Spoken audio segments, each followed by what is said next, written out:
साबिर अली ने बीजेपी नेता मुख्तार अब्बास नकवी को 5 करोड़ की मानहानि का नोटिस भिजवा दिया है। नोटिस भटकल का दोस्त बताने पर दिया गया है।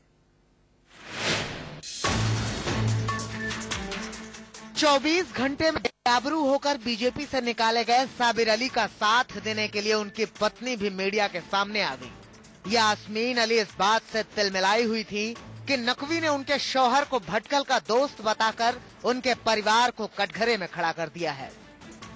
नकवी साहब ने ये न्यूज दी है कि एमपी साहब का ताल्लुक किसी आतंकवादी यासीन भटकल के साथ है, वो उनके दोस्त है। ये बात सब में पहले तो मैं मीडिया वालों से उम्मीद रखती हूँ कि उनको पूछना चाहिए कि आपको कैसे पता चला और कब पता चला।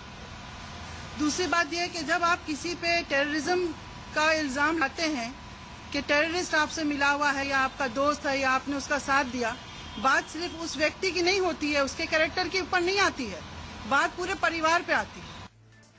साबिर और यास्मीन दो अलग अलग मोर्चे पर नकवी को घेरने में जुटे हैं। यास्मीन मीडिया और जनता के बीच जाने के मूड में है, तो साबिर कानूनी कार्रवाई कर रहे हैं।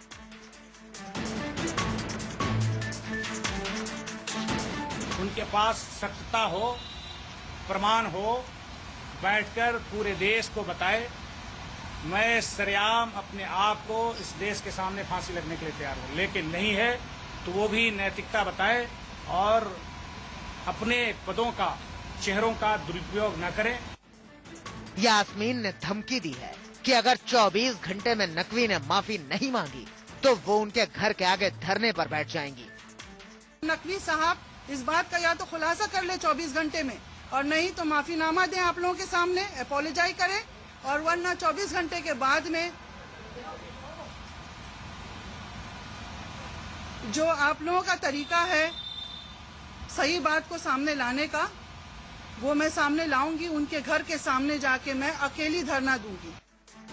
यास्मीन 2010 में बिहार विधानसभा का चुनाव लड़ चुकी हैं, जिसमें उन्हें कामयाबी नहीं मिल सकी थी। इस बार वो अपने पति और अपने परिवार पर उठे सवालों का जवाब देने आई हैं और माना जा रहा है कि ये लड़ाई दूर तक जाएगी। Yatendra Sharma, Delhi, India news.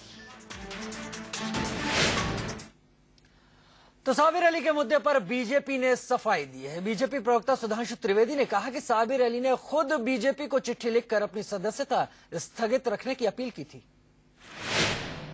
उनके संदर्भ में जो आरोप लगे उसके बारे में स्वयं श्री साबिर अली जी ने यह कह दिया है कि मेरे ऊपर ये जो इस प्रकार के आरोप हैं इनकी जांच कर ली जाए, तब तक उन्होंने सदस्यता स्थगित कर दी। जहां तक भारतीय जनता पार्टी का प्रश्न है, राज्य इकाई ने जो संस्तुति की थी उसमें भाजपा के पास जो ज्ञात जानकारी थी उसमें इस प्रकार का कोई तथ्य नहीं था। यहां तक कि उनके सांसद के इस हलफनामे में भी इस प्रकार की कोई तथ्य अवेलेबल नहीं थी। चूंकि रिटर्न रिकॉर्ड में ऐसा अवेलेबल नहीं था, फिर भी यदि कोई ऐसी बात आई है जो किसी कारणवश संज्ञान में न रही हो तो उसके लिए उन्होंने अपना सदस्यता स्थगित कर दी है और उसकी जांच होने के बाद उस पर अंतिम निर्णय लिया जाएगा।